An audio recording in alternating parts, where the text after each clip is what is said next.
Bíblica. Bienvenidos y bienvenidas a nuestro programa espiritual Corazón Limpio, donde cada vez proponemos meditaciones a partir de la palabra de Dios, con el intuito de conocer cada vez más esta palabra, y a través de este conocimiento nos acerca a Dios.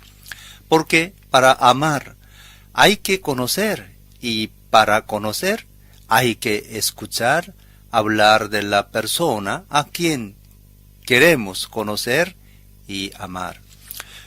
Nuestro tema de hoy nos conducirá a reflexionar sobre una figura muy poco conocida, por lo menos por el gran público. Intentaremos responder a estas dos preguntas. ¿Quién es Melquisedec y qué tipo de sacerdocio era el suyo? Pero antes de nos adentrarnos en la figura de Melquisedec, vale la pena hacer un pequeño recorrido sobre cómo evolucionó el sacerdocio en la Biblia. En el comienzo de la historia bíblica, el sacerdocio no estaba ligado a ninguna familia o tribu en particular. Solo era ejercido por los padres de familia o por los jefes tribales o por otra persona que tenía una cierta importancia en la sociedad. Como los israelitas no tenían santuarios, no había la necesidad de hacer muchas cosas, solo de ofrecer ocasionalmente algunos sacrificios. Fue cuando el pueblo de Israel entró en la tierra de Canaán, la tierra prometida, que las actividades se diversificaron y empezaron a aparecer las especializaciones. Entre ellas, la de sacerdote junto con los santuarios, como templo portátil, tabernáculo, que se inician a construir. Durante el tiempo de la monarquía hubo un gran multiplicarse de los santuarios, y por eso de las familias sacerdotales, hasta llegar a la reforma religiosa del rey Josías. Segundo Reyes, capítulo 23. Después que el sumo sacerdote Hilquías encontró el libro de la ley, Segundo Reyes 22:8, cuando el culto será centralizado en Jerusalén, y por consecuencia también el sacerdocio. Algunos estudiosos piensan que fue con esta reforma que se dio la división del sacerdocio en clases diferentes. Los saduceos de rango superior, que vivían y oficiaban en el templo de Jerusalén, y los levitas, que venían de las provincias y oficiaban en turno en el templo. Pero solo el sumo sacerdote podía entrar en el lugar donde estaba guardado el arca de la alianza. Será después del destierro, en el siglo VI, que se pondrán los primeros, los saduceos, como descendientes de Aarón, y los segundos, los levitas de Leví.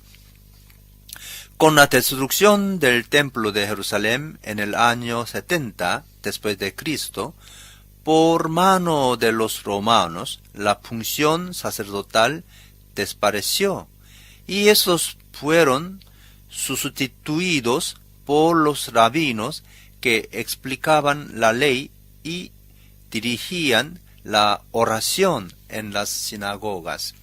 Después de esta breve reflexión, vamos a los que el centro de nuestra meditación de hoy, nos preguntando quién era Melquisedec y qué tipo de sacerdocio ejercía este hombre tan singular. Hebreos capítulo 6, versículo 20 a capítulo 7, versículos 28. hasta donde Jesús, el precursor, entró por nosotros, llegando a ser sumo sacerdote para siempre, según el orden de Melquisedec. Este Melquisedec, rey de Salem y sacerdote del Dios Altísimo, salió al encuentro de Abraham, que regresaba de derrotar a los reyes, y lo bendijo. Abraham, a su vez, le dio la 10ª parte de todo. El nombre Melquisedec significa, en primer lugar, rey de justicia, y además rey de Salem, esto es, rey de Faz.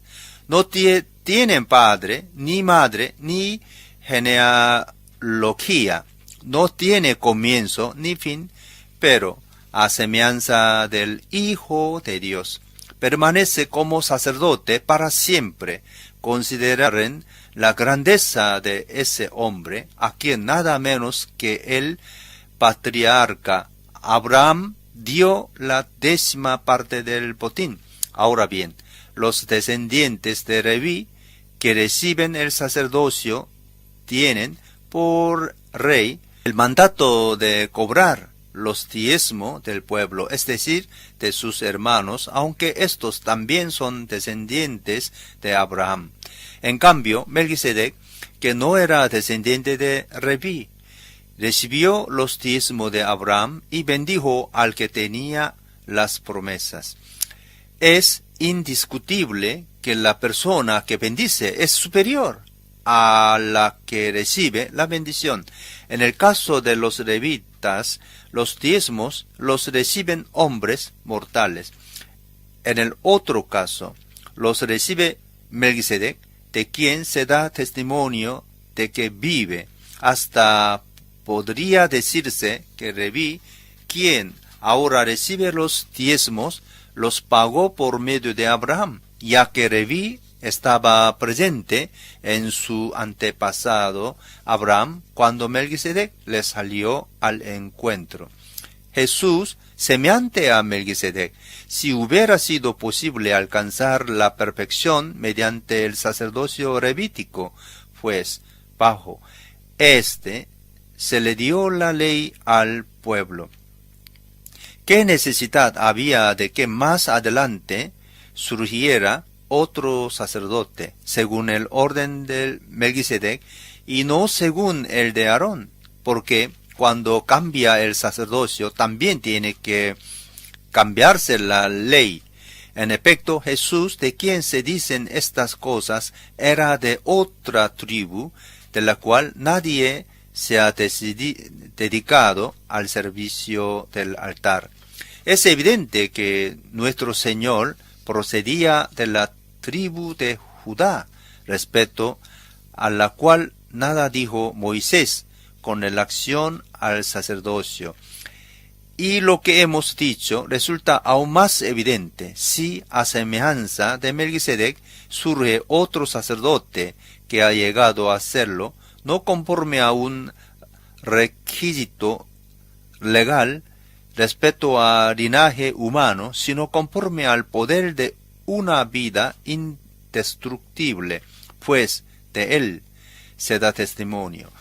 Tú eres sacerdote para siempre, según el orden de Melquisedec. Por una parte, la ley anterior queda anulada por ser inútil e ineficaz, ya que no perfeccionó nada, y por la otra, se introduce una esperanza mejor, mediante la cual nos acercamos a Dios, y no fue sin juramento. Los otros sacerdotes llegaron a hacerlo sin juramento, mientras que éste llegó a hacerlo con el juramento de aquel que le dijo: el Señor ha jurado, y no cambiará de parecer, tú eres sacerdote para siempre. Por tanto, Jesús ha llegado a ser el que garantiza un pacto superior. Ahora bien, como a aquellos sacerdotes, la muerte les impedía seguir ejerciendo sus funciones. Ha habido muchos de ellos, pero como Jesús permanece para siempre, su sacerdocio es imperecedero. Por eso también puede salvar por completo a los que por medio de él se acercan a Dios, ya que vive siempre para interceder por ellos. Nos convenía tener un sumo sacerdote así, santo, irreprochable, puro, apartado de los pecadores y exaltado sobre los cielos. A diferencia de los otros sumos sacerdotes, él no tiene que ofrecer sacrificios día tras día, primero por sus propios pecados y luego por los del pueblo, porque él ofreció el sacrificio una sola vez y para siempre cuando se ofreció a sí mismo. De hecho, la ley designa como sumos sacerdotes a hombres débiles, pero el juramento posterior a la ley designa al Hijo, quien ha sido hecho perfecto para siempre. Comento.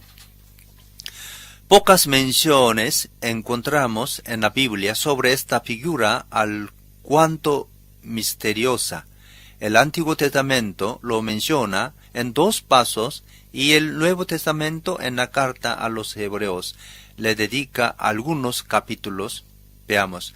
En Génesis 14 se habla de Abraham, que después que Sodoma y Gomorra fueron vencidas y saqueadas por reyes enemigos, estos se llevaron también su sobrino Lot, que vivía en Sodoma, con todos sus bienes. Al enterarse, Abraham fue en persecución de los raptores y después de derrotarlos, recuperó su sobrino Lot y todo el botín.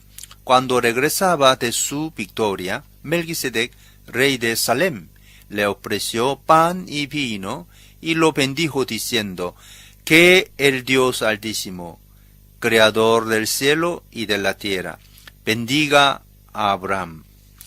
Bendito sea el Dios Altísimo que entregó en tus manos a tus enemigos. El otro texto es el Salmo 110, que procede de la liturgia de coronación del rey davídico, a quien se proclama hijo adoptivo de Dios y sacerdote. En el versículo 4b se dice: tú eres sacerdote para siempre según el orden del Melquisedec.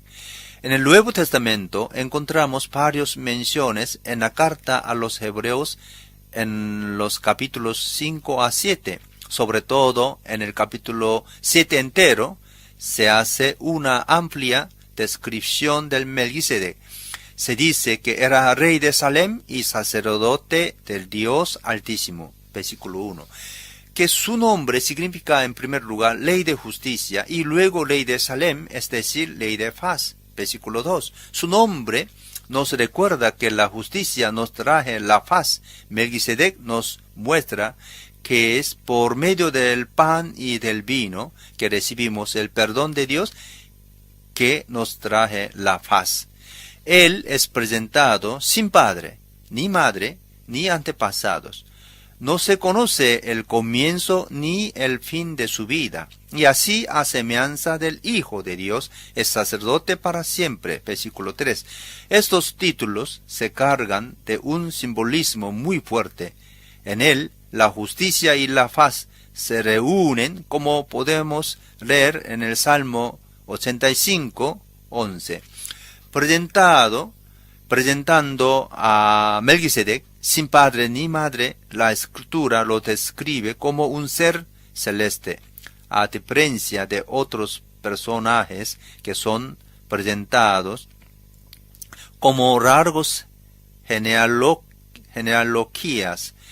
La ausencia lo inscribe como una figura que no tienen padre porque vienen del cielo, y que por eso no se injerta en una sucesión sacerdotal. Por eso su sacerdocio no entra en la línea de Aarón.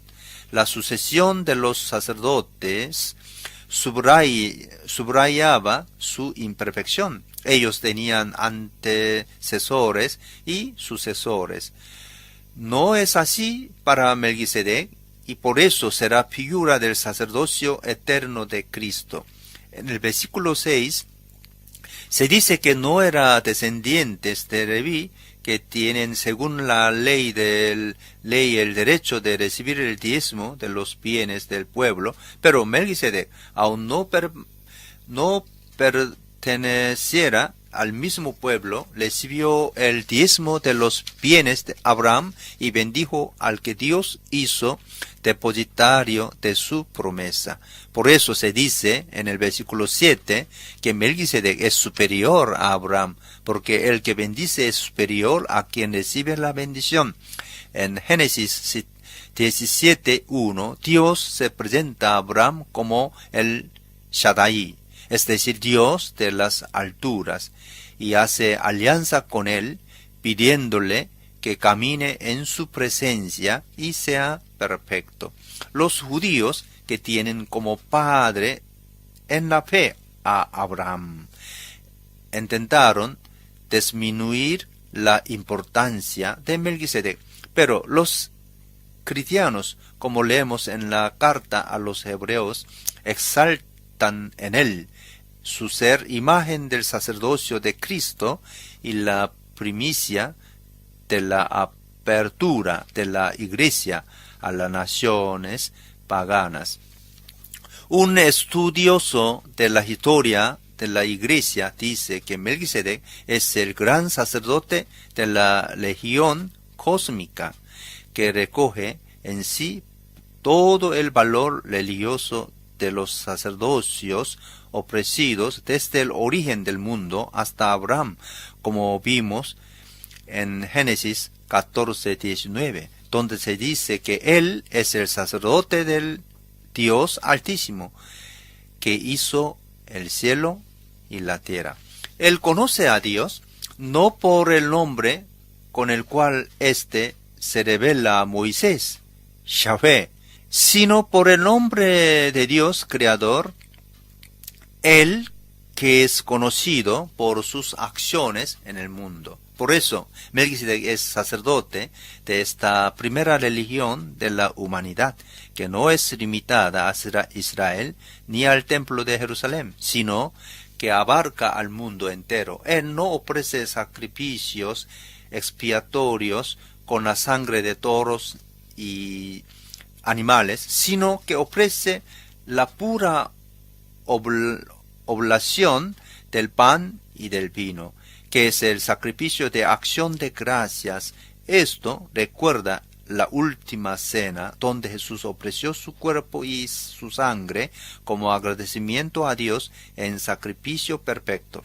Después de Jesús no hay más necesidad de sacrificios, solo hay que hacer memoria de la entrega amorosa de Jesús. Solo hay que hacer memoria de la entrega amorosa de Jesús y con eso acercarse a Dios en culto, adoración y oración. En oración, en culto, ni memoriza de Jesús no sirve nada. Es por este agradecimiento que ofrece por la victoria de Abraham, recibe el diezmo de las manos de aquel que es el iniciador de una nueva alianza. La grandeza de Melquisedec es de ser imagen de aquel que será el gran sacerdote eterno, que ofrecerá el verdadero sacrificio, así como es prefigurado en el Salmo 110 y presentado por la carta a los hebreos. En él, en Jesús, se realizará la plenitud del sacerdocio y de la realeza. Jesús reina en su iglesia y en el corazón de cada creyente por su palabra y por el Espíritu Santo. Jesús es rey. También Jesús será rey del universo públicamente. Encerramos esta breve reflexión sobre Melquisedec retomando algunas consideraciones de carácter general. En el Antiguo Testamento es el libro de Génesis que introduce este desconocido personaje. Pese a las breves menciones, según nuestra reflexión, fue un hombre, un sacerdote y un rey, aunque sus orígenes se pierdan en los tiempos remotos. Poco se sabe de él, pero fue lo suficiente para que muchos de los autores cristianos lo pusieran como figura del gran sacerdote que para nosotros es Cristo Jesús. Por eso, más fácil, Jesús es sumo sacerdote según el orden de Melquisedec. Melquisedec era una persona concreta que vivía en Jerusalén, sin padre, sin origen, sin fin. Igual Jesús sin padre será sumo sacerdote para siempre. Si el judaísmo tuvo su trabajo interpretativo para limitar la fama de Melquisedec y subordinarlo a Abraham, también la iglesia primitiva tuvo que lidiar con el crecimiento de esta figura para que su fama, en algunas lecturas que fueron hechas, no superará la de Cristo, dejando de lado las interpretaciones de los eruditos. Para nosotros es importante saber que esta figura es portadora de una línea sacerdotal diferente que tienen una dimensión universal y no ligada estrictamente a una u otra doctrina, a uno u otro templo o lugar de culto. Podemos pensar aquí a las palabras que Jesús dijo a la samaritana: mas la hora viene y ahora es, cuando los verdaderos adoradores adorarán al Padre en espíritu y en verdad. Porque también el Padre, tales adoradores, busca que le adoren. Dios es espíritu y los que le adoran en espíritu y en verdad es necesario que adoren. En nuestra sociedad tenemos leyes nacionales y si alguien infringe la ley queda preso. Tiene sistema juridical, fiscal, cárcel, policía y también que registradores, diputadores, jueces. Cuando Dios sacó su pueblo de Egipto, dio a través de Moisés un sistema de redención, una ley de redención para sacar la culpabilidad y una esperanza con la venida del Mesías. Todo eso era apreciado por sacerdotes. Este sistema todavía era imperfecto porque los sacerdotes continuamente debían ofrecer sacrificio de reconciliación para sí mismos y para el pueblo. Solo en Cristo el sacerdocio es definitivo porque Él ofreció a sí mismo una vez para todas. En un tiempo en que se multiplican los templos, las doctrinas y las denominaciones religiosas, muchas veces creando conflictos y divisiones, creo sea importante recuperar esta dimensión universal de la religión. Claro, cada uno de nosotros por cultura, tradición o afección es parte de uno u otro grupo religioso, pero a Dios se le adora por la fuerza del Espíritu y la verdad en la iglesia y en la vida de cada creyente. Dios es uno solo, escuchamos muchas veces, por eso es importante comenzar a pensar. a cómo podemos construir unidad y no división. Amigos y amigas, terminamos nuestra meditación de hoy. Les invito a leer el texto de Génesis 14, sobre todo los capítulos de 5 a 7 de la carta a los hebreos que hablan de Melquisedec y lo comparan con la figura de Cristo. Esto para nos prepara a la meditación de la próxima semana, que tendrá como tema el sacerdocio de Jesús en la carta a los hebreos. Como siempre decimos, es de suma importancia nos familiarizar con las escrituras sagradas, porque la palabra de Dios es el pan de cada día y alimenta nuestra vida y nuestra fe. Todo hombre, que hombres y mujeres espirituales que buscan a Dios necesitan un alimento espiritual que vienen de la palabra de Dios. Les deseo una buena noche. Que tenga paz, Dios les bendiga y hasta mañana.